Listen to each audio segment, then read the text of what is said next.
Good morning. First of all, I hope you like football. Otherwise, it could be difficult for you, not for me, not because I'm here for the next 40 minutes, but because everything is focused on football in the next 1 month. So I hope you will be ready to face something connected to football as is what I'm going to do now. I've been a referee, as I've been introduced before. I've been a referee for a long time. I started when I was 17 and I finished 45, so big part of my life was spent on the field of play, and even now I'm still working. I'm still working in this business because my position is Chief Refereeing Officer at UEFA. UEFA is the European Confederation, organizing every competition in Europe, Champions League, Europa League, Euros, and so on. And the Chief Refereeing Officer is the one responsible for everything related to refereeing in this competition. So if you have something to complain about Champions League or Europa League, I am the one to be addressed, not the World Cup. Fortunately, this is not my business. My task is to try to get the referees prepared. My task is to coach the referee, to prepare the referee, then to select and also to assess the referees. Because the referees are assessed, because the referees are assessed based on their performances. So my task is to make them in a position to deliver positive performances. But before going through what is needed to deliver a positive performance, so to make a correct decision for a referee, as a World Cup is going through in these days, I would like to show you something from the World Cup that might you don't know. This ball is the ball used in the first World Cup final in Montevideo, 1930, and this is the Brazuca, the ball you have seen on television in these days. Two completely different style, different fashion, but even different product.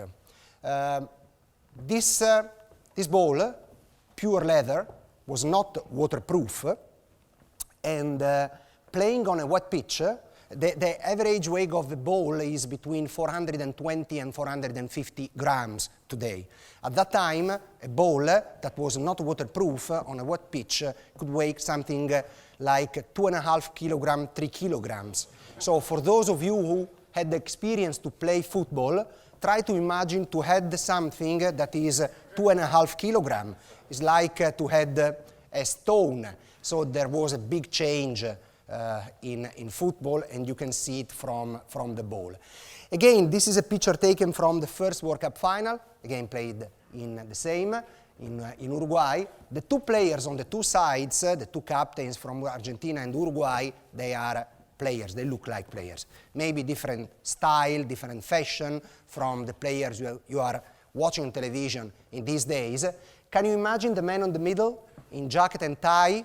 Can you imagine that this is John Langenus, the referee of that match that day? He was dressed not like a referee, he was dressed like a judge. As I said before, I had the privilege to referee the World Cup final 2002. I say the privilege because this is the 20th edition of the World Cup, so having been one of the 20 referees who had the privilege to referee this match is something unique, something I think everyone, like being a player, being a coach, even being a commentator, a journalist, everyone would be involved in his position, in his role in a World Cup final. And I would have paid money to be appointed for this World Cup final in 2002 in Japan. John Langenus was the first, and he had a completely different opinion, completely idea. He accepted to be appointed as a World Cup referee, final referee, only after having received an insurance covering the life risk.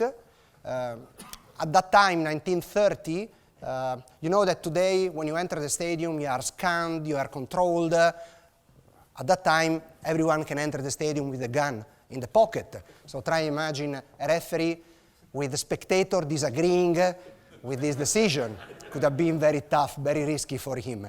So insurance covering the life risk, and also a place on the first boat leaving Montevideo Harbor.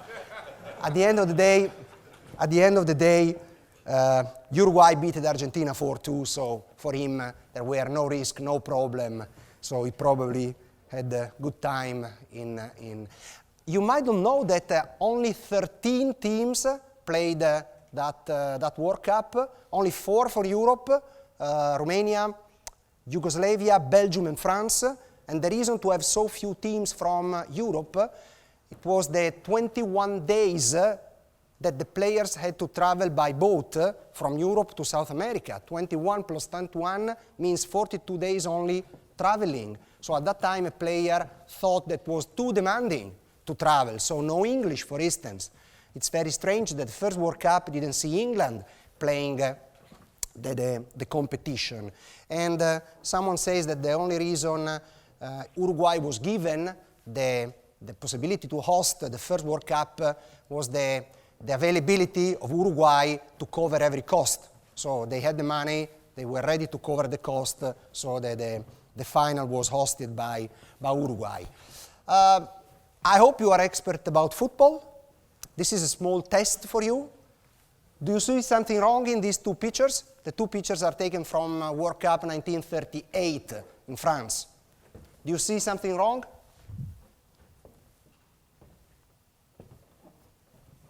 You are expert about football, you said. So nobody? Maybe you are a bit tired after a long morning. Nobody? Come on, it's easy. It's so easy. Nobody, really? No idea? No, I can't believe. You don't deserve to watch the World Cup tonight. So, no Uruguay, England for you. Not at all. Nobody. Come on. It is so obvious, so easy. No idea. Not even one idea.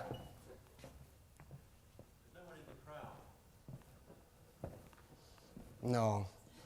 It's something easier, believe me. When you will see the answer, you will say, oh my gosh. Nobody. You cannot hear a football is here, one, and the other one is here. So there are football. Numbers on the shirt. Give him an applause, please, because it seems so obvious that today on the shirt there is everything that it can be imagined or believed that 3 World Cups were played without numbers on the shoulders of the players. Very, very strange. If I ask you to give me your opinion about one decision taken by a referee, it is very probable that your feedback will be very different. It's very difficult to find an opinion shared by many people in a room. The main reason is the team you support. If the decision is for your team, you certainly agree with the referee. If the decision is against your team, it's very probable that you disagree with the referee's decision. But there is one thing that is agreed by every following football. The referee's job is very difficult. Today, everyone agrees that the referee's job is very, very, very difficult. Unfortunately, after having said it, all the people forget it immediately and restart complaining against the referee's decision.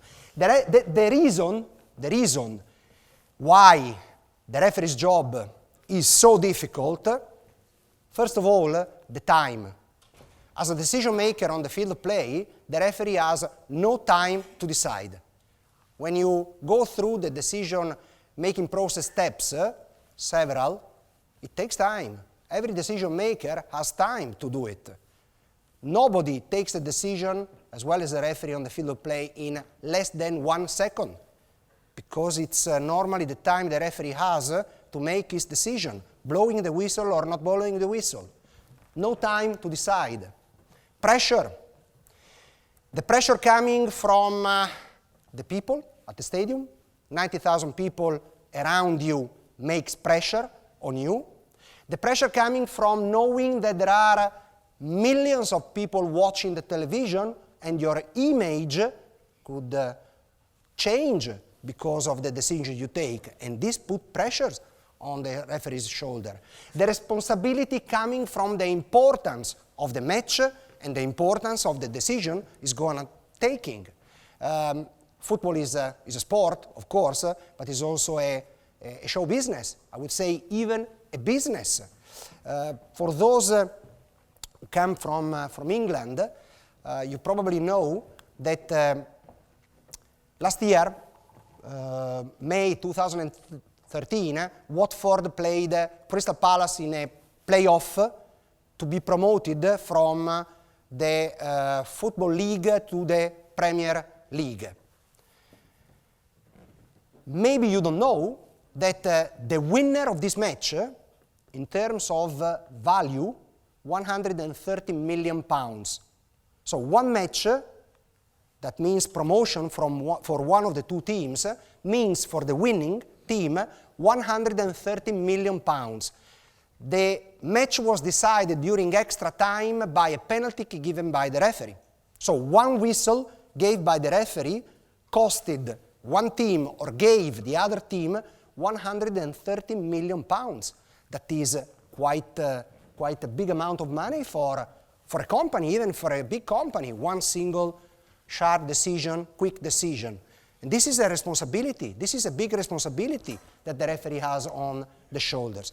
Unfortunately, the decisions he has to take are not always easy. The decisions are not about incidents that are black or white. When we talk about black and white, it's easy. When we talk about gray can be darker, lighter, different kind of gray. So unfortunately, the referee has always to deal with this kind of grays. And even no time, pressure, difficult decision, difficult incident to be assessed, the referee knows that his decision will be scrutinized using every kind of tool. Today you can see technology used to check the referee's decision, and even the decision is taken in less than 1 second, it will be scrutinized, and people will speak about it for hours, for days, for weeks. I think they are still speaking about the 1966 goal-on-goal marked by Geoff Hurst in the World Cup final Germany-England. So 50 years later. So again, this is why the referee's job is difficult. I'll show you a clip, a very quick clip, and I would like to ask you, make the decision. Try to put yourself in the referee's shoes, and even you are seated, relaxed, in a very comfortable environment. Try to make the decision about this incident. Is it a penalty kick or is it play on? I mean, who is touching the ball, defender or attacker? There are 4 slow motion, 4 angle of vision. That was the first one. So now the second, who is playing the ball? Defender. The defender is the dark blue one. Or this player who is rounding. So now, who? Any idea? Defender, so no penalty. Okay? Let's see the last one. You see slow motion, super slow motion, big focus. Who is touching the ball first? Maybe attacker with a white shoe. So, are you sure about what you have seen?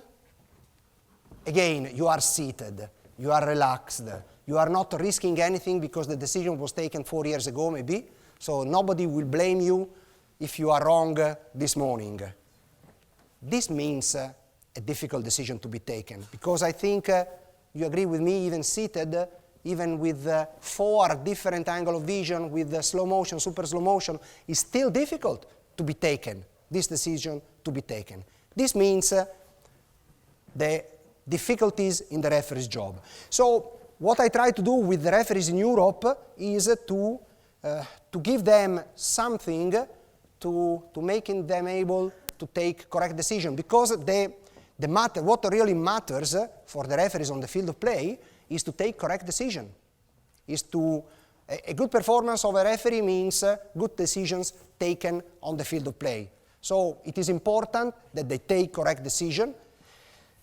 They cannot be right always, because there is no decision maker in any kind of activity that takes all the decisions correct. It is impossible.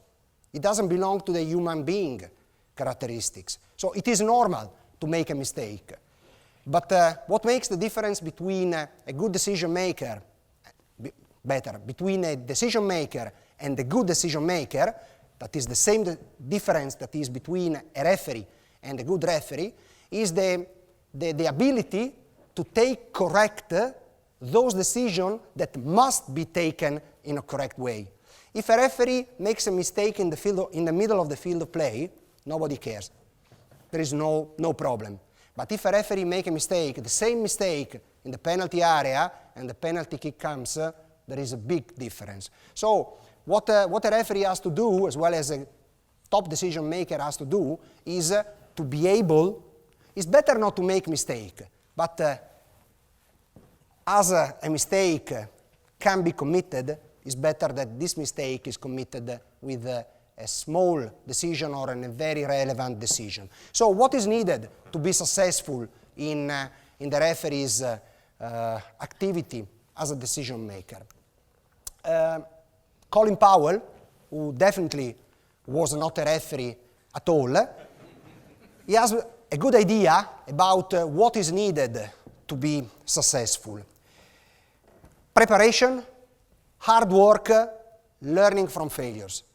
These are the three things everyone needs to be successful in his activity. Preparation, hard work, learning from failures. Colin Powell, Pelé, you know Edson Arantes do Nascimento. Pelé says something very similar. Hard work,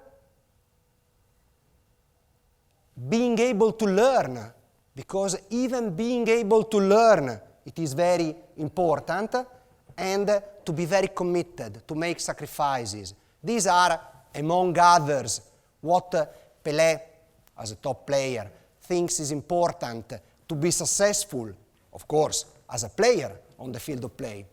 Gérard Houllier has been a coach.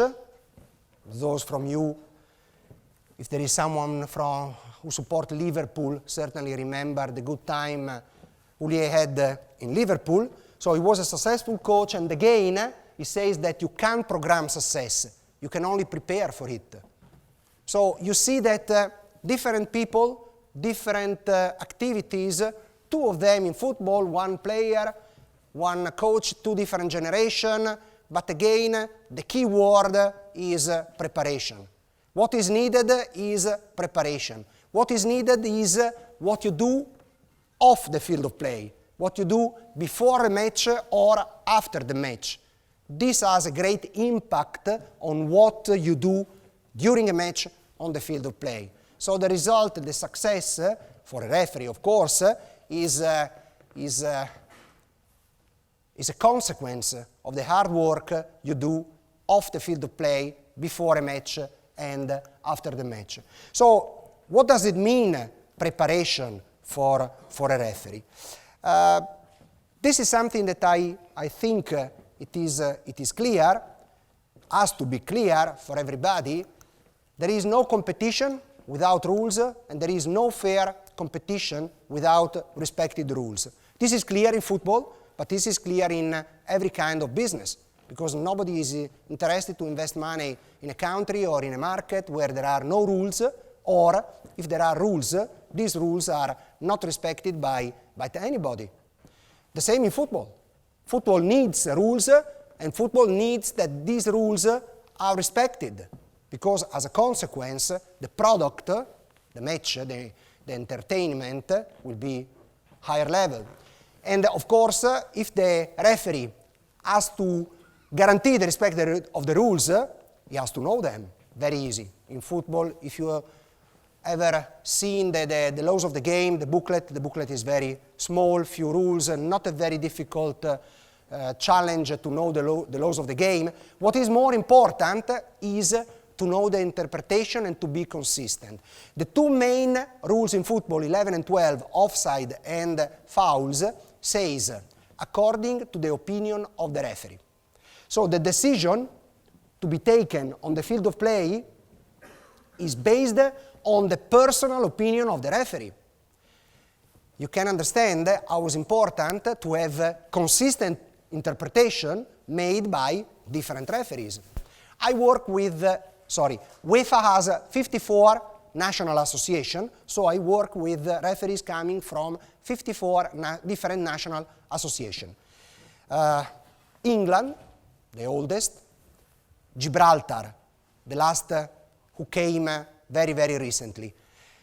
Can you compare football played in England and Gibraltar? Do you think that the referees operating in England and operating in Gibraltar, they have the same background, the same experience, the same feeling for football? It's difficult to compare them. So it's difficult to get consistent decision from them. Same, UEFA has Kazakhstan at the very far east and Portugal. There are, I think, 6,000 kilometers between, or even more. One is Asia.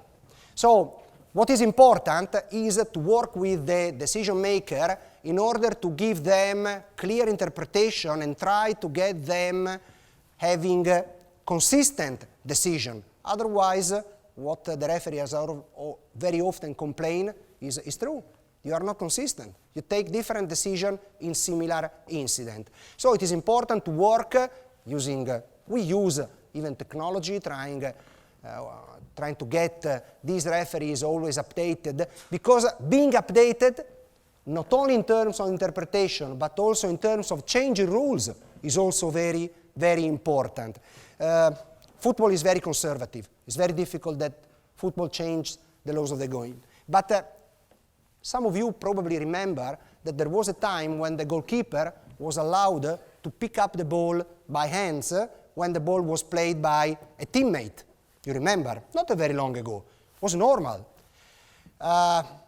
One day, someone realized that 14-15 minutes out of 90, so quite a relevant part of the match, the goalkeeper was standing with the ball in the hand, waiting for something. Do you pay a ticket? Would you be able to or ready to pay a ticket to watch a goalkeeper standing for 90 minutes with the ball? What is entertaining? What is enjoyable in watching a goalkeeper standing with the ball in the hand? Nothing. So this is the reason now these laws has been changed and this is not possible anymore. The obvious goal scoring opportunity is another example. So sometimes football realizes that the laws of the game must be changed, and it is important to be updated with these changes. The biggest change in football, in modern football, has been speed. Today everything is done faster than before. You cannot compare Pelé with Messi, for instance, because they play at two different speeds. If you watch the match played by Pelé in the 60s, the reaction you have, my television is broken, because the match is so slow that you cannot believe that that was the speed of that time. So speed changed dramatically football, and speed makes the game more demanding, not only for players, also for referees. One of the key moments of every match is the very end. At the very end, always something happens, and the reason is tiredness. Players are tired. If a player is tired, it's very probable that he commits a mistake. And it's very probable that the referee can be involved because of this mistake. But also the referee is tired. When I attend a match as coach of the referees, and very often the referee tells me after a match, I've been very unlucky. Why? Because everything went well. 90 minutes, everything was perfect. 3 minutes of extra time, of stoppage time, and I miss a penalty kick. Very unlucky.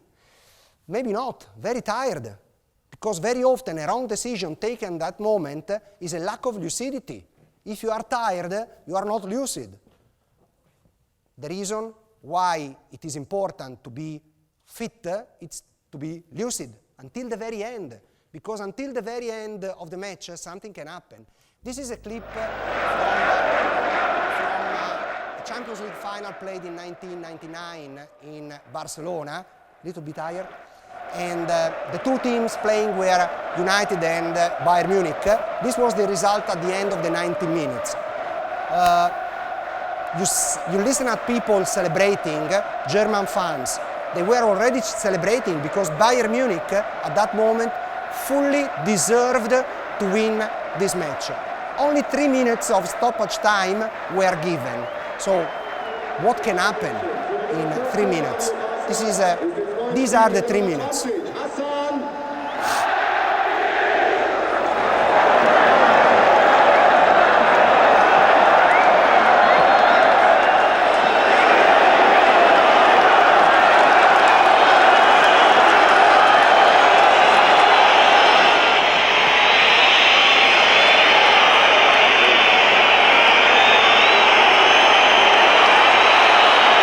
About the pressure.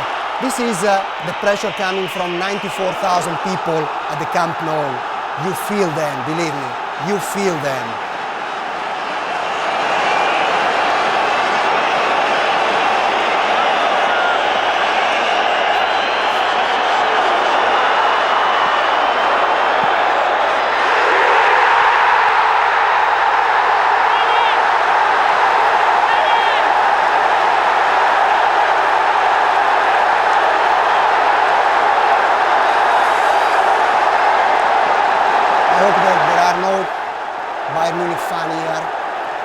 Hopefully, if there is a Man United fan, he can celebrate even 15 years later, he can continue to celebrate.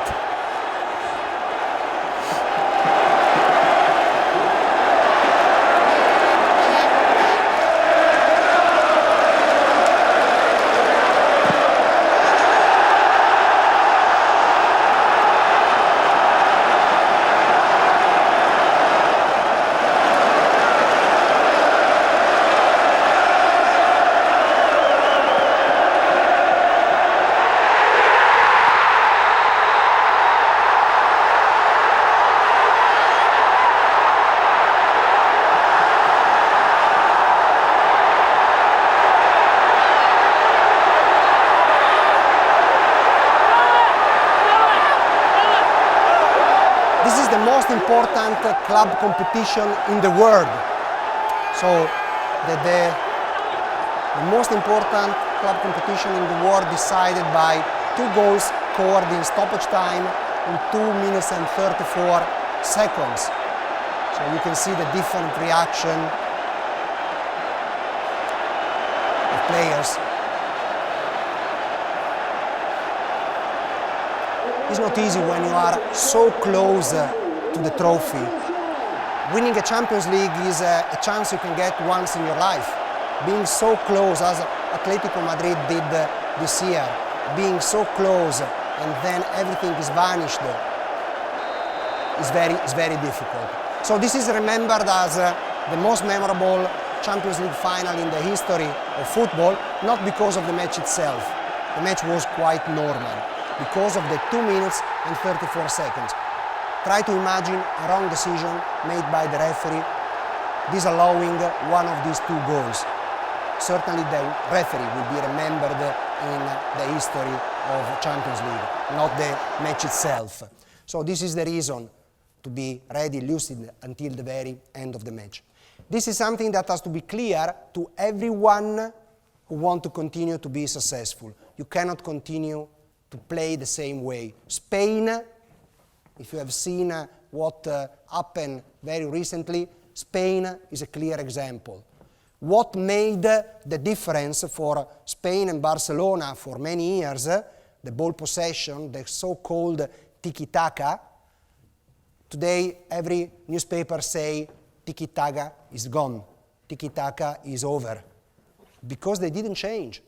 You need to change something. You must change something in your tactics, in your way of dealing, if you want to be successful, if you want to continue to be successful. You cannot always repeating what you did in the past. So what is important for a referee who is well prepared, he knows the laws of the game, is fit, the worst is to be surprised. For a decision maker, the worst that can happen is to be surprised by something. If you are surprised, it's very probable that you are wrong. And you cannot use an excuse as an excuse, I was surprised, I didn't expect it. You need to know in advance everything that can be related with what you are going to decide.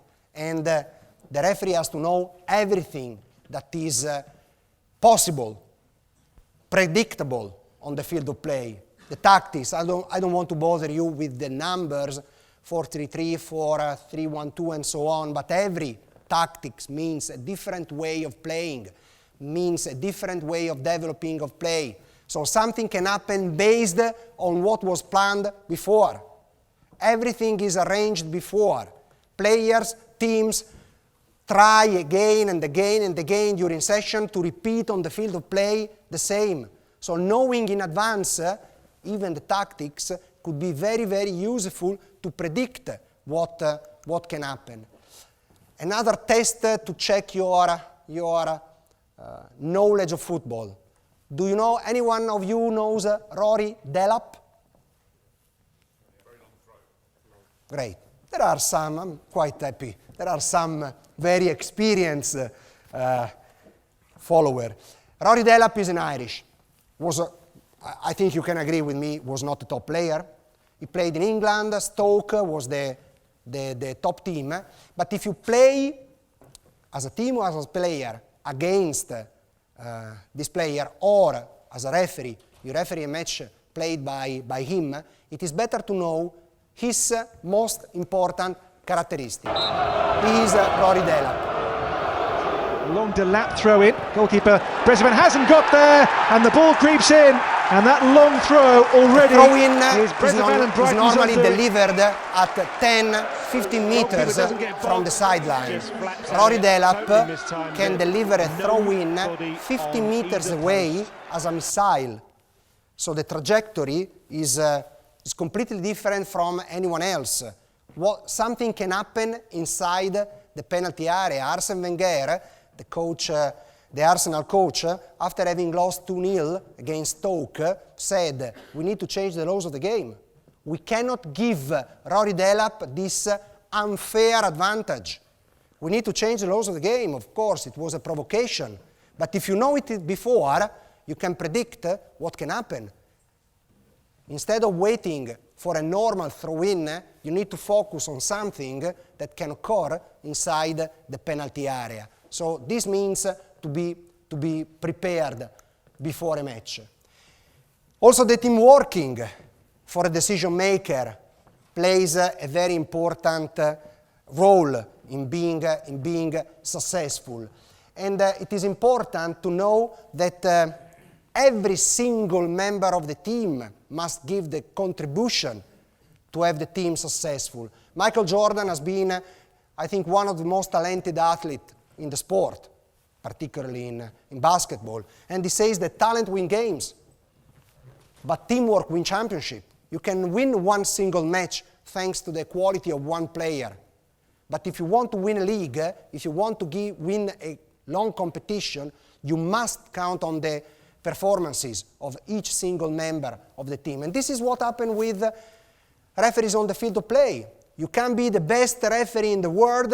If your assistant referees are poor on offside, your performance can be deemed as successful. So you must count on the assistant referees, the fourth official. You probably have seen that in Champions League we have also 2 extra officials position besides the goal. You don't see them in the World Cup. but you will see them again in Champions League next season. And the reason to have these two match officials there is to avoid something like this. You probably remember the Mano di Dios. It happened some years ago. Normally English people get mad even after years when they see this. This is one of the most controversial decisions in the history of the World Cup. And this decision would have been easily taken by a match official, an additional assistant referee, who was positioned just besides the post, just besides the goal. For him would have been so easy, would have been very, very easy to see what Maradona did by hand, getting over Shilton. So again, teamwork, having everyone involved is important. And if this is an example of 1986, I want to show you something more recent. This is Champions League semi-final first leg, Real Madrid-Bayern Munich this season, 1 month ago. If you have seen this match, there was something occurred in the Real Madrid penalty area during stoppage time, 1-0 Real Madrid. It could have been a penalty kick that could have changed the result of the first leg and possibly the entire result of the qualification. Now you will listen the conversation that went through between the referee and the additional assistant referee. We record their conversation. So we have the conversation between them, and this is the conversation that went through at that moment. You will see the subtitles. When you see AAR is this man here, and referee, of course, is the referee. Listen at them and their conversation. Nothing.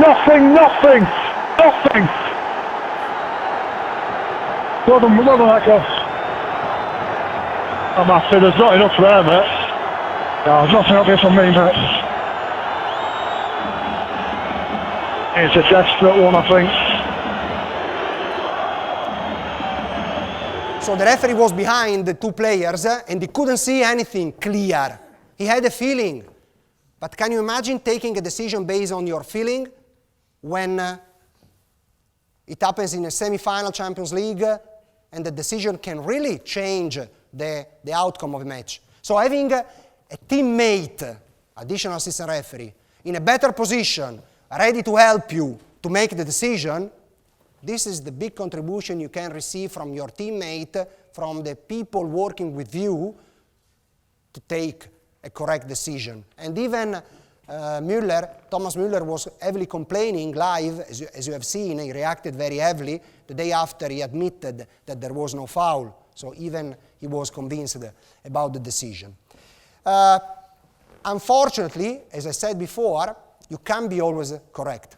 Unfortunately, something sooner or later will go wrong. And you have to be ready. You have to be ready when something goes wrong. You have to be ready to put in place any kind of solution already planned before. You have to face every possible scenario that can occur and having a solution for them. You have to be ready to learn from the negative, to take the positive from the negative, because what doesn't kill you makes you stronger. And being stronger, when you will be back on the field of play, makes the difference from someone who is normal and someone who is at the top. Because if it is sure that sooner or later you can be wrong, what is important is to be able to get back the field of play stronger than before, having learned from the experience, having understood why the mistake was committed. Because behind every mistake, there is always a reason. And what is important is to find out the reason why the mistake was committed. Only knowing it, only having this experience, you can be better in the future. You can learn from a wrong experience. The last thing you need when you are facing something that is very difficult and that is very important: self-confidence. Self-confidence is needed. Self-confidence is needed by every decision maker. Try to imagine a referee who knows that in a competition there will be 34 cameras shooting the match. It's difficult. He's really fighting against this man. It's very difficult. But if you are self-confident, if you know that you did everything to be ready, to be prepared, you can do whatever, even this one. Can you raise the volume?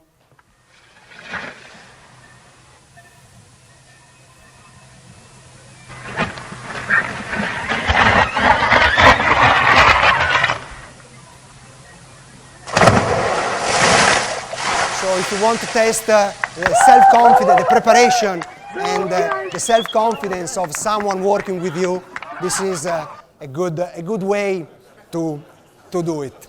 So thank you. Of course, if there are questions before you go for lunch, they will be very welcomed, and I'm ready to answer. Thank you. Thank you.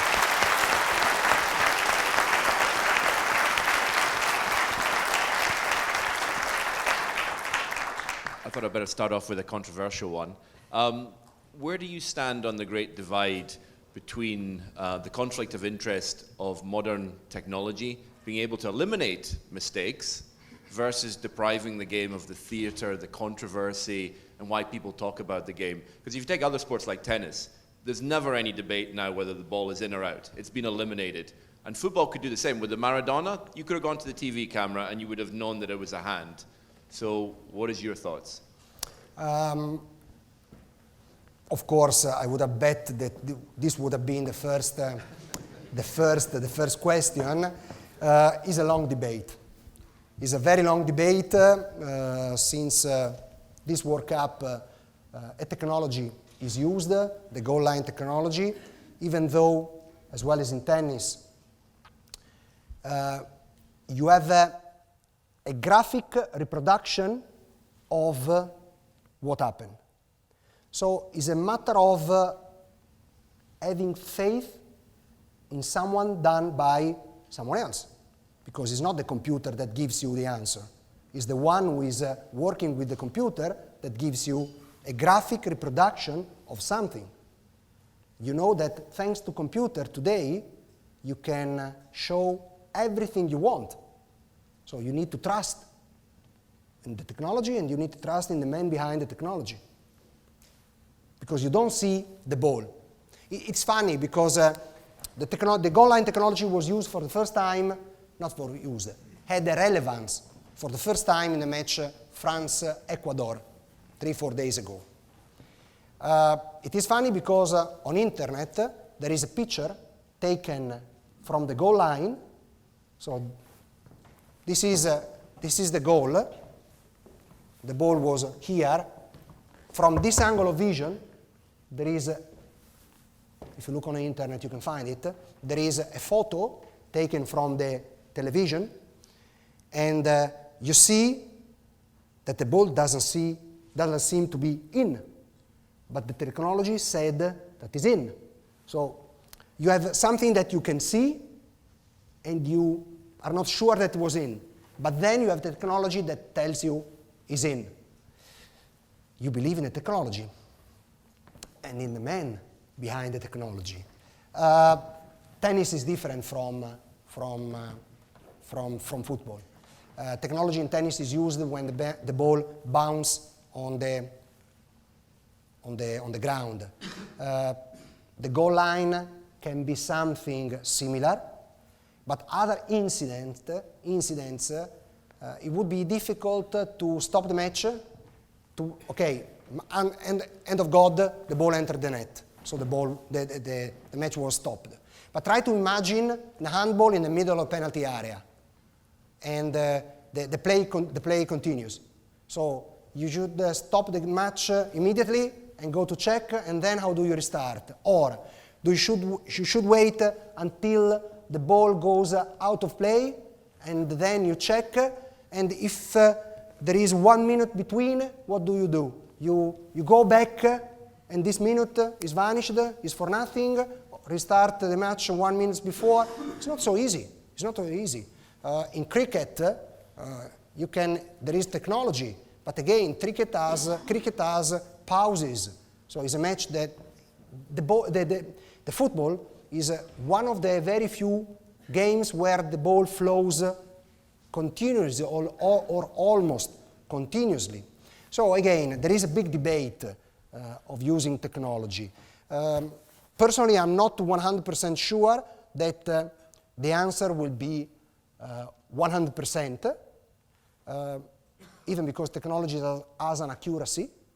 So those who produce the technology says that the accuracy on the goal line is 0.6 centimeters. So if something occurs between the line and 0.6 centimeters from the line, the technology doesn't guarantee the result, because also the technology is not perfect, is not 100% perfect. So there is a big debate. Of course, the solution found by FIFA has been the goal line technology on the field of play. We as UEFA try to use the human solution, implementing the number of the match officials. They are human beings, so they can, is not the solution to the same problem. The additional assistant referee are not there for the goal line, are there, as you have seen from the incident, to see if the penalty kick should have been given or not. So certainly the contribution has a value, is important, but then they can commit a mistake. We cannot imagine to have the game without mistake. Even because the referees are not the only one to make mistakes on the field of play. I'm Italian, and Italy lost a World Cup with 2 penalty kicks missed by 2 among the most important and successful players in Italy, Baresi and Baggio. You probably remember Mexico 86. They lost the 2 penalties, US 94. They lost 2 decisive penalties. It was the counterbalance of his ponytail. Yeah, could be. But also Leo Messi and Cristiano Ronaldo. Last year with Real Madrid Barcelona, they were off the Champions League because 2 penalty kicks missed by them. So even great players sometimes make mistakes. So, you please. You think, players make it very difficult for referees. Do you think retrospective punishment for players who clearly dive or cheat would stamp it out? Certainly, cheating is something important. And cheating is not cheating the referee. It's cheating the game, it's cheating the opponent. If I'm a player and my opponent gets a penalty kick that cost me the relegation or cost me a trophy, it means for me an opportunity that I can miss.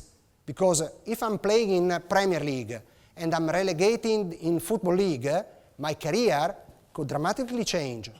And having this changed in my future as a consequence of a diving of an opponent, this is something also to be considered. So it's not only towards the referee. It's not only a problem between the diver and the referee. It's a problem between who dives and football, who dives and the entire community in football. If I would be a player, the next time I meet a player who dived and won a match, he won't be safe with me. He won't be, as a player, he won't be safe with me. What is a problem? Has to be very heavily fighted. Of course, the best would be the educational side. So you should convince the young players that this behavior cannot be used on the field of play. Punishment is something on a short term, just to fight against something. But on a medium-term basis, you need to convince people, young players, educate them to behave differently. Up to you. Who is first? This year, wow. After having seen Spain losing so quickly and leaving Brazil so quickly, it's difficult to say. I think before everyone would have predicted Brazil. Even Brazil faced some problem against Croatia and against Mexico. Holland played in a great way against Spain. Yesterday against Australia was not the same. Can I answer? Italy. This is not a prediction. This is not an opinion. This is a wish. This is something that I wonder, but I'm afraid whenever you dream something, then there is a time when you wake up and the dream is over. So I'm afraid that the time could come very, very soon. Hopefully not. I think that's probably a good spot to leave it. Great last question there. It was the question we didn't want to ask actually at the beginning of the conference. As England supporters, I think we've got too used to being depressed by the answer. So thank you very much, Mr. Collina. Would you just stick around? Thank you very much.